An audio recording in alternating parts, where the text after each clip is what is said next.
Here I am. First of all, I appreciate the witnesses. Some of you talked about permitting today, and one of the things that concerns me is that it takes so long to permit a project, and it's so darn expensive. In your testimony, Mr. Sunday, you talked about that and the need for reform. Back a few years ago, former Senator Claire McCaskill and I offered legislation called the Federal Permitting Improvement Steering Council, called FAST-41, because it's in the FAST highway bill. And the AFL-CIO, Building Trades Council, as well as a lot of business groups supported it.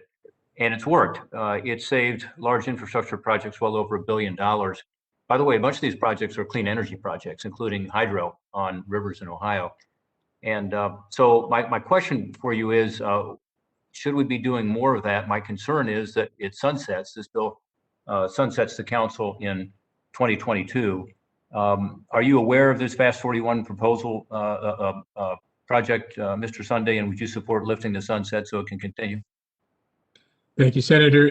Absolutely, we appreciate your leadership on this issue. The business community is behind it, and we would certainly support its extension.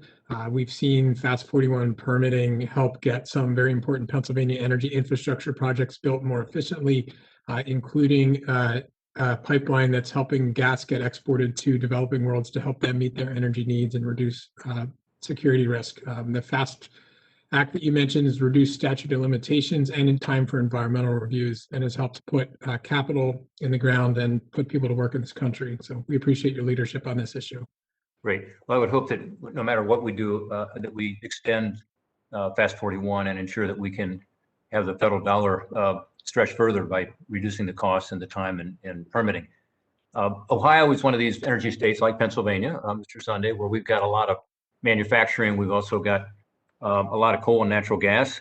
We have nuclear, we have renewables, we have solar, wind, hydro. The fossil fuels, though, the natural gas in particular, we're going to need to continue in our energy mix for some time as a reliable and affordable baseload energy source. Because of this, I think carbon capture is absolutely critical. And, you know, for our nation to reduce emissions along the lines that are being talked about, absolutely essential without undercutting our economy. Carbon capture and direct air capture facilities are costly. It's very expensive, and up to $1 billion as an example at a power plant.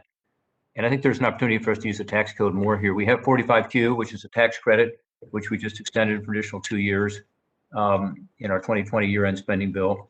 That's an important incentive. I continue to work with Senator Bennett, who's on the committee on carbon capture improvement through our Carbon Capture Improvement Act, which allows the use of private activity bonds. And I like private activity bonds in part because it's an incentive for private investment as well, while creating efficiencies for the government. Mr. Brill, are you aware of our carbon capture legislation that uses private activity bonds? By the way, as was used in the 70s for scrubbers. And how do you feel about that? And Mr. Sunday, since Pennsylvania shares many of the similarities to Ohio, can you comment on that as well? Thank you, Senator Portman. Broadly speaking, from a technology perspective, carbon capture, I think, is critically important going forward because we're going to continue to have forms of energy that do contain some carbon emissions, such as natural gas, and so the ability to capture that is a critical way to get to lower emissions overall and eventually perhaps to net zero. So carbon capture is critically important, and as you noted, is expensive. R&D in this area to help bring down those costs will be important. In the development of a price on carbon, it'll be important to make adjustments for carbon emissions which are captured. And of course, as you noted, other strategies such as private activity bonds, 45Q, or reforms to those provisions may also encourage the deployment of carbon capture. Yeah. Mr. Sunday, comments? Thank you, Senator. Yes, and when I mentioned my opening statement, no state but one reduced emissions more than Pennsylvania. Ohio is #1. So I know we compete on a lot of fronts, but this is certainly one area where our state should work together, given shared energy interests, shared pipeline infrastructure, similar geologies.